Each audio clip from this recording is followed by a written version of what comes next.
इसके पहले वीडियो में हमने प्रकरण 1 और 2 को देख लिया था। आज हम लोग देखेंगे प्रकरण 3। तो प्रकरण 3 में प्रेम मार्गी शाखा के कवि वही कुतुबन जायसी मंझन यही सब। तो प्रकरण 3 में निर्गुण धारा का सूफी शाखा है। संत प्रकरण 2 में है और सामान्य परिचय प्रकरण 1 में था। आज हम लोग देखते हैं प्रकरण 3 निर्गुण धारा प्रेम मार्गी सूफी शाखा। अब इसमें सबसे पहले कुतुबन आते हैं। इनके गुरु शेख बुरहान। कुतुबन के गुरु पूछा जाए तो शेख बुरहान थे और ये जौनपुर के बादशाह हुसैन शाह के आश्रित थे। तो किसके आश्रित थे?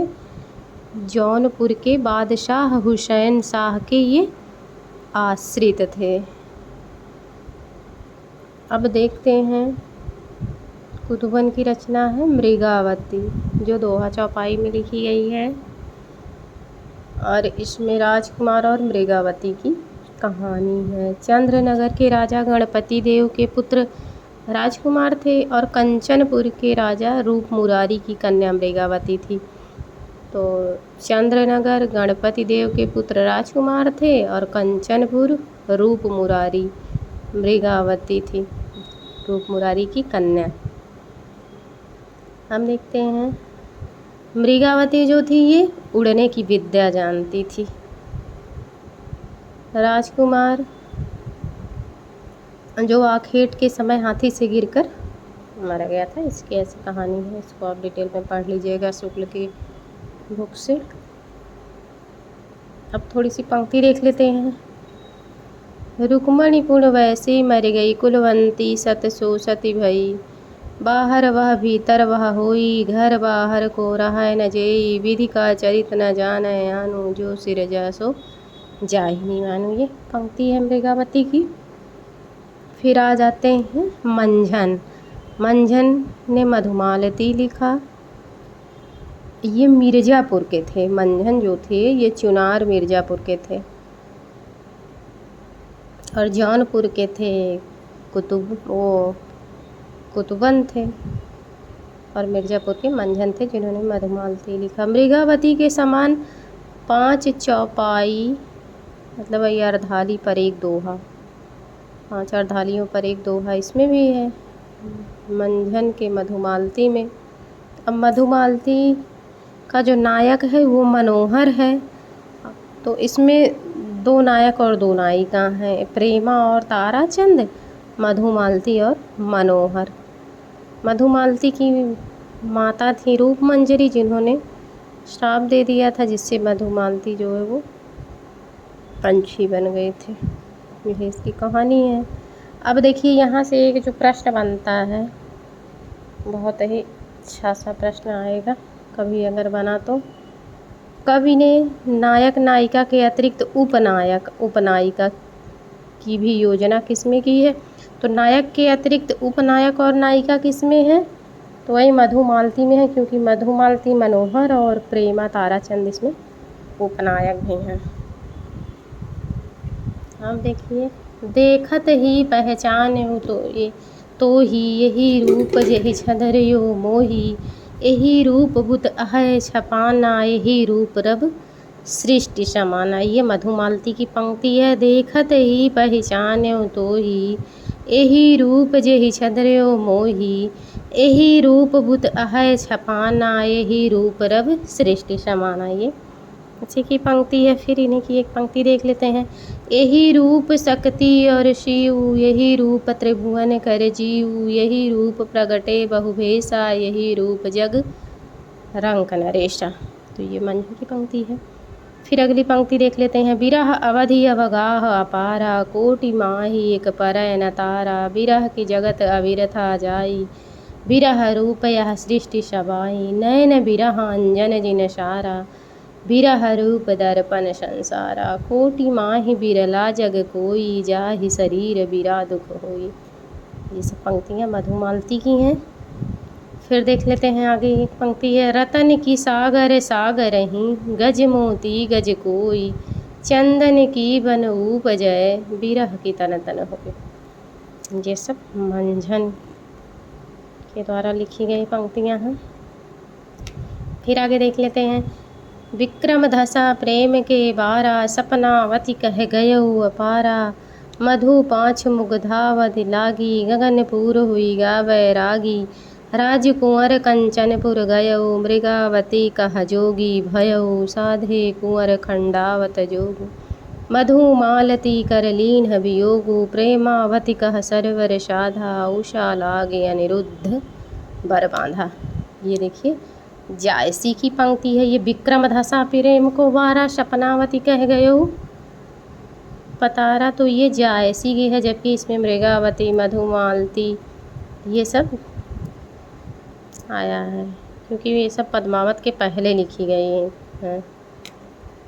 अब देखिए जायसी ने पद्मावत के पहले 4 काव्यों का उल्लेख किया। ये देखिए जो पंक्ति में था वही यहाँ भी कह रहे हैं शुक्ल की। जायसी के पद्मावत के पहले 4 काव्यों का उल्लेख ये अर्ध कथानक में बनारसी दास जैन खुद ही अपनी आत्मकथा में कहते हैं कि तब घर में बैठे रहो, नाहिन हाट बाजार।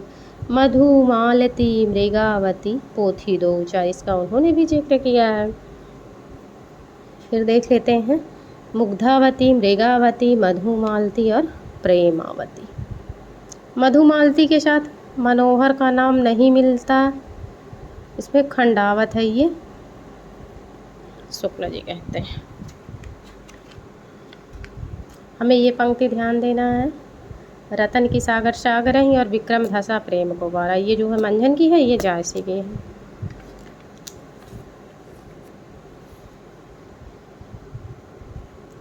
अब आगे देख लेते हैं। पद्मावत की हस्तलिखित प्रतियां प्रायः फारसी अक्षरों में मिलती हैं, ये शुक्ल जी कहते हैं। तो पद्मावत किस भाषा में लिखा गया, तो अवधि में तो है ही है, पर शुक्ल जी ने कह रहे हैं कि हस्तलिखित प्रतियां प्रायः फारसी अक्षरों में मिलती हैं। खंडावत, कुंडावत, कंडावत, गंधावत ये सब शुक्ल जी बताते हैं। अब देखिए पद्मावत के पहले मधुमालती बहुत प्रसिद्ध थी। देखिए शुक्ल जी ही कह रहे हैं कि पद्मावत के पहले मधुमालती बहुत प्रसिद्ध थी। ये देखिए आ ही गई। जैन कवि बनारसी दास ने अपने आत्मचरित अर्ध कथानक संवत 1660 और ईस्वी 1603 में, ये रचना काल है इनका। और इसी में देखिए कहते भी हैं कि तब घर में बैठे रहो, नाहिन हाट बाजार। मधुमालती मृगावती पोथी दो उचार। अब इसको देख लेते हैं। दक्षिण के शायर नशरती ने भी संस्कृत ने भी संवत 1700 में मधुमालती के आधार पर दक्षिणी उर्दू में गुलशने इश्क, तो ये प्रश्न बन सकता है कि गुलशने इश्क किसकी रचना है, तो नशरती की है। और ये किसके आधार पर लिखा, तो मधुमालती के आधार पर दक्षिणी। अब आ जाते हैं मलिक मोहम्मद जायसी। ये थे कहाँ के, अमेठी राजघराने में इनका बहुत मान था और वहीं पर इनकी मृत्यु हुई। गुरु इनके सूफी फ़कीर शेख मोहिदी थे, जिनको मोहिउद्दीन भी कहा जाता है। आखिरी कलाम फारसी अक्षरों में 936 हिजरी और 1528 ईस्वी में लिखी गई है। बाबर की प्रशंसा है इसमें, तो ऐसे प्रश्न बनता है आखिरी कलाम में किसकी प्रशंसा है, तो बाबर के समय में लिखी गई, तो बाबर की प्रशंसा रहेगी। फिर देखिए भा अवतार मोर नौषधि, 30 बरस ऊपर कवि बधे। अब प्रसिद्ध ग्रंथ पद्मावत में सन 927 आहा कथा आरंभ बैन कवि कहा, ये प्रश्न आया हुआ है। प्रारंभिक वचन आरंभ बैन, वही कवि ने 927 हिजरी सन में इसका 1520 के लगभग।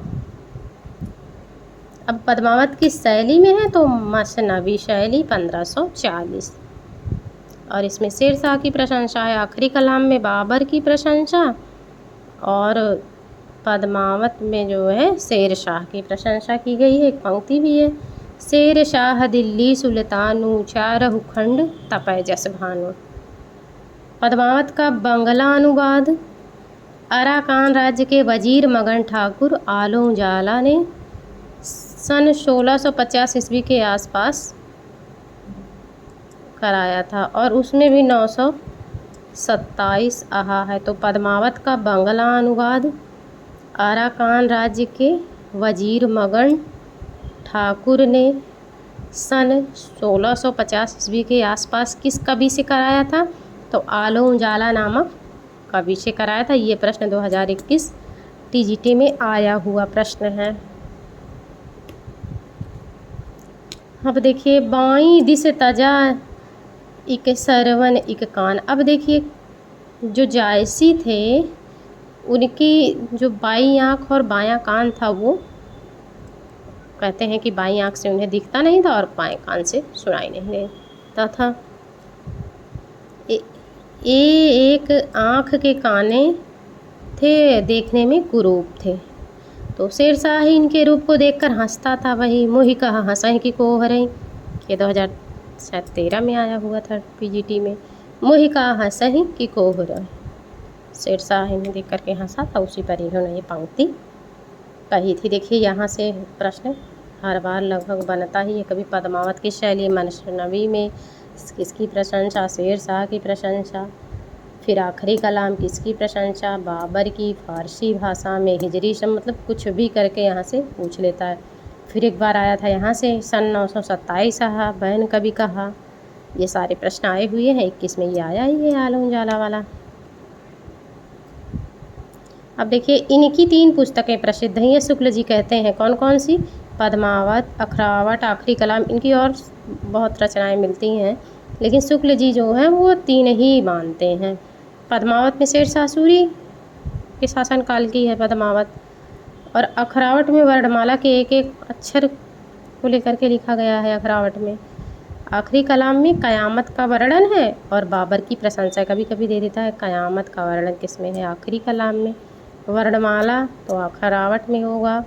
शेरशाह के समय में पद्मावत लिखा गया, उसी में उन्होंने कहा मोहि कहा हंसई की कोहरई, और आखिरी कलाम में बाबर की प्रशंसा इन्होंने किया है। ये सब हमें ध्यान रखना है। अब देखिए, कथन है, ये भी आता है प्रश्न बन करके। जायसी की अक्षय कीर्ति का आधार पद्मावत है। ये शुक्ल जी कह रहे हैं कि जायसी की अक्षय कीर्ति का आधार जो है वो पद्मावत है, जिसके पढ़ने से यह प्रकट होता है जायसी का हृदय कोमल प्रेम की पीर से भरा हुआ है। ये शुक्ल जी कहते हैं। अब देख लेते हैं, कबीर ने केवल भिन्न प्रतीत होती हुई परोसत्ता की एकता का आभास दिया था, प्रत्यक्ष जीवन की एकता का दृश्य सामने रखने की आवश्यकता बनी थी, वह जायसी के द्वारा पूरी हुई। ये शुक्ल जी जायसी के बारे में कहते हैं। अब देखिए, पद्मावत का पूर्वार्ध जो है वो कल्पित है और उत्तरार्ध ऐतिहासिक है।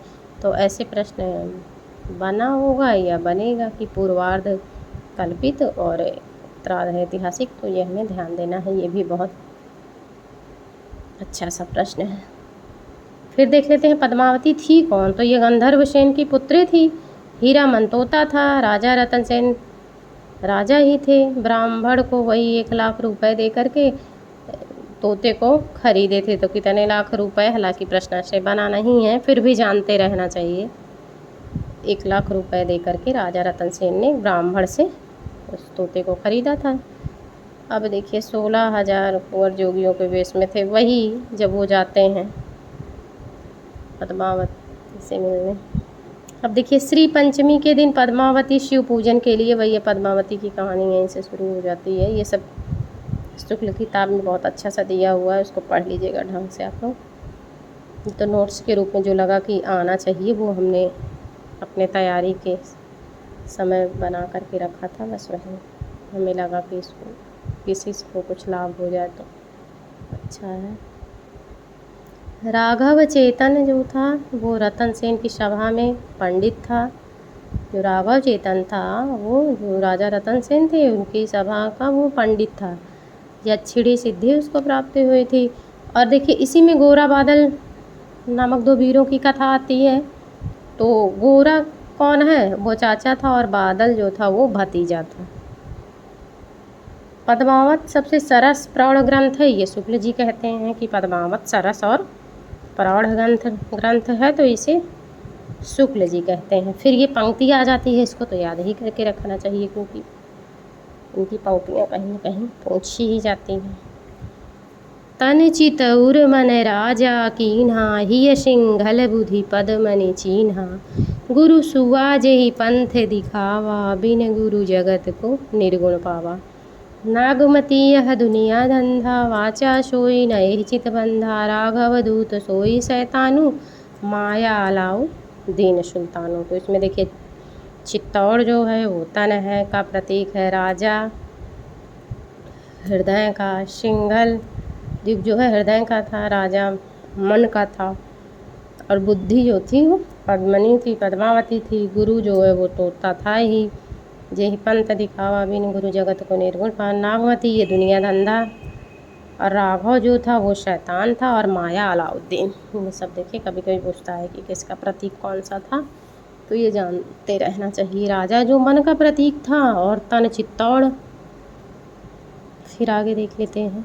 सरवर तीर पद्मिनी आई, खोपा छोरी केस मकुलाई। शशिमुख अंग मलय गिरवासा, नागन झाँपि लेहु चहु पासा। ये पद्मावत की पंक्ति।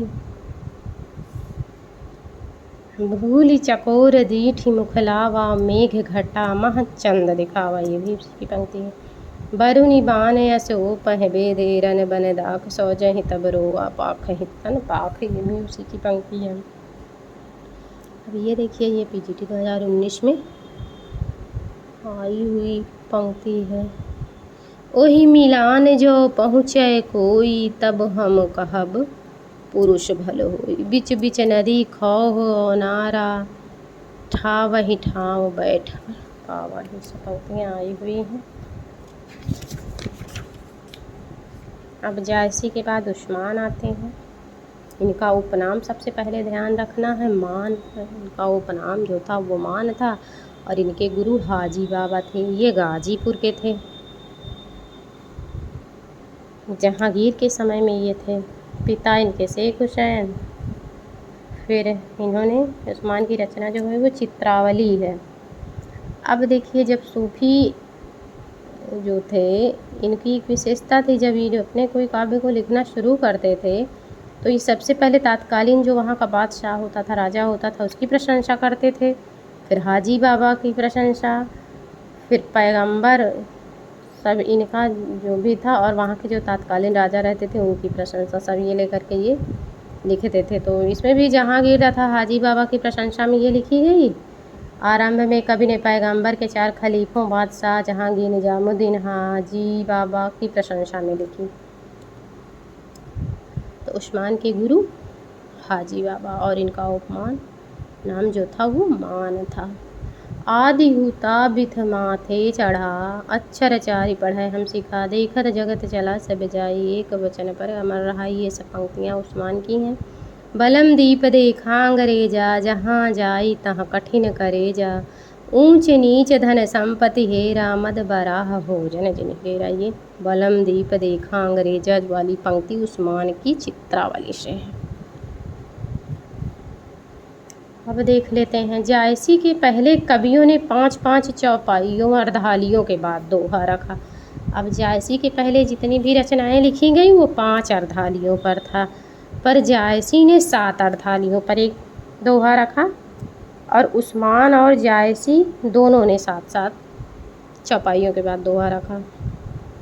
देखु देत हो आपन अंसा, अब तोरे हुई निजबंसा। ये जो है